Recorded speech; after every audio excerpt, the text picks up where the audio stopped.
남북 70년사는 한마디로 남한과 북한 간의 전쟁과 평화 그리고 긴장 이것의 연속의 70년 역사입니다. 북한과 미국의 70년 역사는 국가로서 인정받고자 하는 북한과 국가로서의 인정을 거부하는 미국과의 70년 역사입니다. 10년은 1968년에 피에블로 사건이 났을 때 북한 측이 포로 송환의 첫 번째 조건은 국가로 인정해달라는 것이 지금 김정은 그 할아버지 김일성 때부터 미국에 요구했던 것입니다. 살펴보면. 그래서 이 70년사는 동북아시아 북한과 남한만의 단순한 역사가 아니라 이것은 동북아 전체의 운명을 결정짓는 대단히 중요한 요충지대의 역사입니다. 역대 대통령들을 많은 사람들은 잘못 알고 있는 것이 진보 쪽은 친통일적이었고 그리고 보수 쪽은 반통일적이다. 이것도 잘못된 얘기고 역사를 잃어보면 오히려 굉장히 군사정권에서도 북한과의 대화의 중요성을 끝내 깨달았던 통치자들이 많습니다. 그래서 남북의 70년의 역사를 보면 단순히 진보는 선하고 보수는 악이다 이런 것은 아니라고 봅니다. 그래서 제가 되도록이면 객관적 측면에서 한번 조명해 보겠습니다. 쑥스럽네요. 그건 나올 정도로. 우선 오늘 강의의 테마 가운데 중요한 내용들이 나오는데 역대 정부 가운데서 남북 정상회담을 최초로 제기한 대통령은 누구일까요? 전두환입니다. 오히려 전두환 대통령이 남북 정상회담을 최초로 제기했습니다. 의외죠. 네. 두 번째, 북한이 미국에 대해서 가지고 있는 최고 위협적인 컴플렉스는 무엇입니까? 북한이 미국에 대해서 갖고 있는 거예요. 북한이 미국에 대해서 갖고 있는 최고의 위협은 한미 합동 군사훈련입니다. 왜 김정은이 문재인의 남북 간의 정상회담을 받아들였냐면 좀 이따 나오겠지만 2017년 11월 15일인가 화성 15일을 쏘면도 불구하고 한 달 후에 김대중 대통령은 문재인 대통령은 한미 합동훈련을 평창올림픽이 끝난 후로 연기했습니다. 이것을 김정은은 문재인 정부의 진정성 있는 그런 접근으로 해석했던 것입니다.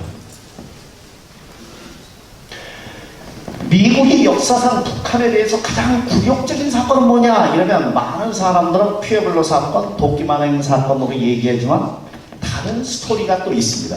미국이 진짜 북한에 대해서 굴욕적인 사건은 따로 있습니다. 좀 이따 말씀드리겠습니다.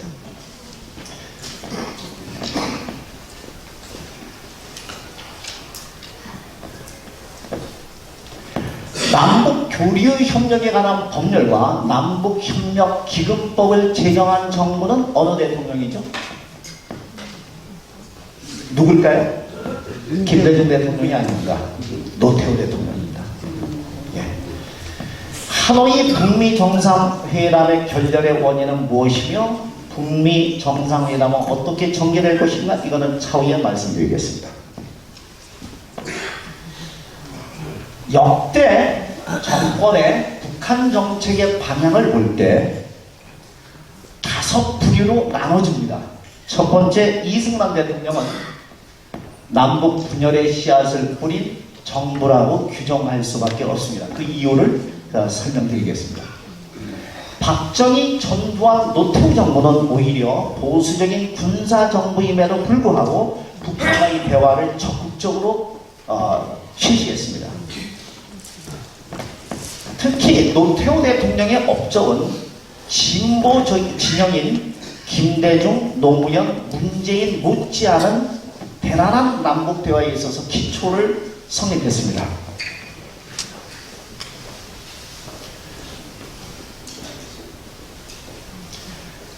김대중, 노무현, 문재인 정부는 한반도 운전론, 한민족 주도의 대북 정책을 실시했다는 측면에서 의미가 있습니다. 김대중 대통령이 등장하기 전까지는 남북한의 대화 모든 문제는 미국 국무부의 한국 과장에 의해서 입안이 됐고 그것에 따라서 한국 정부는 움직였다고 봐도 과언이 아닙니다. 북한이 소위 남한을 괴뢰 정부라고 얘기하는 데는 그 나름대로 의미가 있었다고 저는 봅니다. 오히려 김대중 대통령 때 와서 주도권을 갖게 됐다는 것은 우리가 여러 가지 사실로 부인할 수가 없습니다. 박근혜 대통령은 너무 남북관계를 이념적으로만 접근했습니다.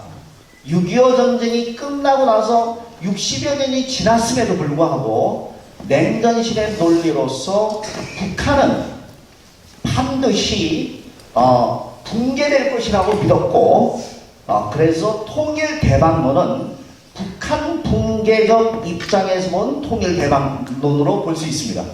김영삼 대통령은 진보 진영에서 출발했던 정치 경력을 갖고 있었음에도 불구하고 이분의 통일 정책은 보수도 아니고 진보도 아니고 제일 철학이 부재했던 정부라고 얘기할 수 있습니다. 그 이유는 좀 이따 설명드리겠습니다.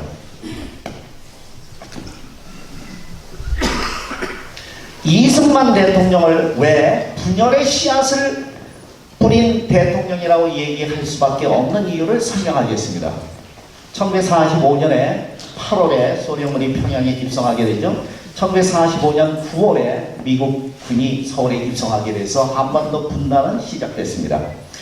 1946년 1월 16일 서울 덕수궁에서 개최된 미소공동위원회에서 38도 선으로 분단을 서로 합의하게 됩니다. 그러나 남북이 분단된 것이 미국과 소련 때문만은 아니라는 것을 보여드리겠습니다. 1945년 모스크바 3상회의에서 한반도 신탁통치안이 발의가 됐죠. 그런데 1948년 4월에 남북 정치 협상이 시작이 되는데 남쪽에서는 김구 선생과 김교식, 북쪽에서는 김일성과 김두봉 사저회담이 시작이 되죠. 지도자는 남북 간의 지도자 간의 그런 사항이라고 볼 수 있겠죠. 그런데 그러면 남북 간 가운데서 가장 먼저 분단을 시도했던 발언과 행동 무엇인가 이럴 때는 이승만 대통령입니다. 이승만 대통령이 1946년 6월 3일 전라도 정읍에 가서 남한만이라도 정부가 세워져야 된다고 얘기했는데 남북한 어떤 지도자 가운데 가장 먼저 분단을 주장했던 사람입니다. 그리고 1948년 8월 15일 날 대한민국 정부가 수립되죠. 그러나 북한의 조선민주주의인민공화국은 우리보다 15일 후 9월 9일 날 세워지게 됩니다. 이승만 정부의 정권적 야욕이 강했다. 남북 간의 어떤 통일 문제보다도 이거에 대해서는 우리 남한 정부가 수치스러운 일이라고 저는 생각합니다.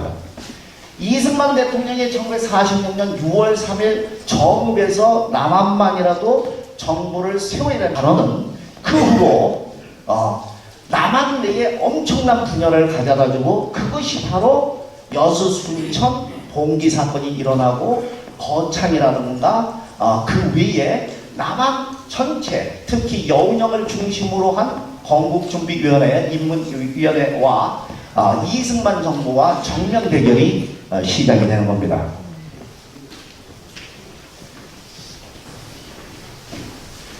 그래서 1948년 제주에서 4.3 사건이 있었죠.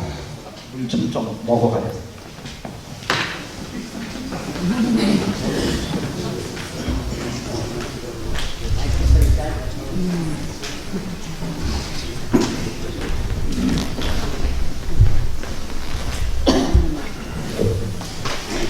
1948년 3월 1일 3.1절 기념식이 제주에서 있었습니다.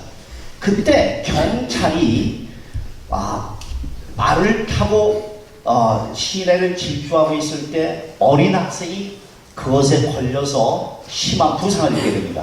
거기에서 분노했던 시민들이 그 경찰에 대해서 돌멩이를 던지는 사건이 제주 4.3 사건의 시작입니다.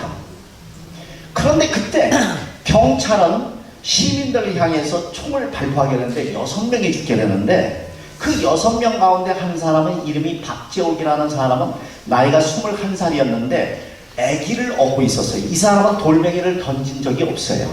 던질 수도 없고 그때 또 죽은 사람이 15세의 중학생이 죽게 돼요. 여기에 제주 민들이 분노하게 되고 미군정에 대해서 항거하게 되는 것이 제주 4.3 사건의 시작입니다. 그런데 그때 제주 4.3 사건의 무장 숫자는 한 300명이 안 됐습니다. 그런데 그걸 기화로 해갖고 모든 제주민들에게 해관선 근처에만 주거하게 되고 그 중간지대에 있는 마을에 대해서는 아주 소탕작전을 하게 돼요. 그 굴 속에 들어가서 피난간 사람들에게 수류탄을 던지게 되고 이게 4.3 사건입니다. 그 당시에 총을 맞았던 어떤 여인은 이 턱이 다 날라가고 평생을 붕대를 싸매서 생활을 하고 이가 없어졌으니까 이 음식물을 씹을 수가 없어요. 그래서 소화불량이 되고 위장장애가 일어나 평생을 고생했던 분이 그 당시에 있었습니다. 그런데 이제 48년부터 54년 사이에 이제 한국전쟁이 있죠. 그때 전국에서 빨치산, 특히 지리산 빨치산이 대란히 격렬했었죠. 근데 지리산 그 주변에 살던 마을 사람들은, 산골 마을 사람들은 낮에는 국군에 협조하고 밤에는 빨치산에 협조하게 돼요. 밤에 빨치산에 협조했던 이유로 그 마을 전체를 다 소탕하게 돼요. 그래서 예를 들어서 이 전체가 다 엄청난 그런 사건들인데 이 중에서 거창 사건의 예를 든다면 거창 사건에 719명이 죽게 되는데 14세 이하가 358명이에요. 이 사람이 이 아이들이 무슨 이념을 알겠어요? 61세 이상 노인이 74명이에요. 이 사람들이 이념하고 무슨 상관이 있겠어요? 그렇죠? 그런데 마을 사람들 다 모아놓고 실업면 산골짜기로 집어넣어서 500명, 200명 단위를 그냥 다 총으로 다 몰살하게 돼요. 네? 이게 바로 거창 사건입니다.